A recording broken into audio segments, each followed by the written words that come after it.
यदि आपके जीवन में है, श्रेष्ठ संस्कार यदि आपकी जिंदगी में है, तो आपने जो शिक्षा ग्रहण करी है, आपके पास में जो धन आया है, संपदा आई है, जो शिक्षा आई है, आपके भीतर का संस्कार, आपको शिक्षा और धन के साथ में यदि संस्कार का मिश्रण हो जाता है, तो आप जगत के वो स्त्री, वो पुरुष बन जाते हो जो जीते जी तो पुजाते ही हो, मरने के बाद भी पुजाते हो। संस्कार का पुट उस शिक्षा में, संस्कार का पुट उस धन में हमको और आपको एक ऊर्जा प्रदान करता है, एक बल प्रदान करता है।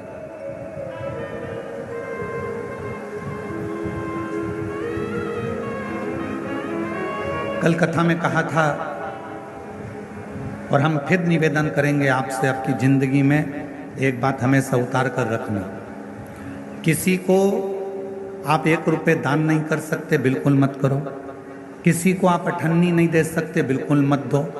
इस व्यासपीठ से हम करें, और एक बार नहीं, हम पहले भी कह चुके, आप किसी को अठन्नी मत दीजिए, 1 रुपया मत दीजिए। आप एक काम करो, अपने घर को, बच्चों को अच्छी शिक्षा दीजिए, और घर के बच्चों को शिक्षा अच्छी दे रहे हो तो फिर उसके साथ एक काम करो, अपने परिवार में कोई पढ़ने का, कोई विद्या अध्ययन करना चाहता है और उसके पास में पढ़ने के लिए पैसा नहीं है, तो उसकी पढ़ाई की, उसकी शिक्षा का पैसा आप दीजिए।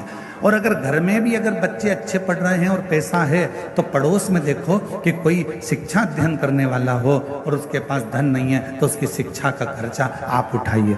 और वो भी है तो फिर अपनी कॉलोनी में, अपनी सोसाइटी में, अपने एरिया में देखिए कि कोई बच्चा पढ़ने में कमज़ोर है और उसको पढ़ना है, उसके पास धन नहीं है, तो उसके शिक्षा का पैसा आपको देना चाहिए। एक शिक्षा और एक चिकित्सा,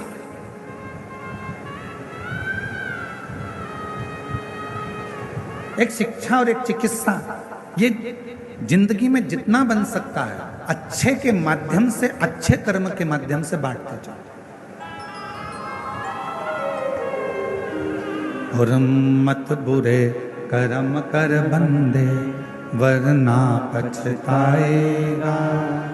भगवान की आंखों से तू बच नहीं पाएगा, तू बच नहीं पाएगा। अरे ओ अज्ञानी मत कर नादानी, अरे ओ अज्ञानी मत कर नादानी। तेरे कर्म का फल भी तू ही पाएगा, जैसा किया तूने तेरे आगे आएगा। मत बुरे कर्म कर बंदे, वरना पछताएगा। भगवान की आंखों से तू बच नहीं पाएगा, तू बच नहीं पाएगा। अरे ओ अज्ञानी मत कर नादानी, अरे ओ अज्ञानी मत कर नादानी।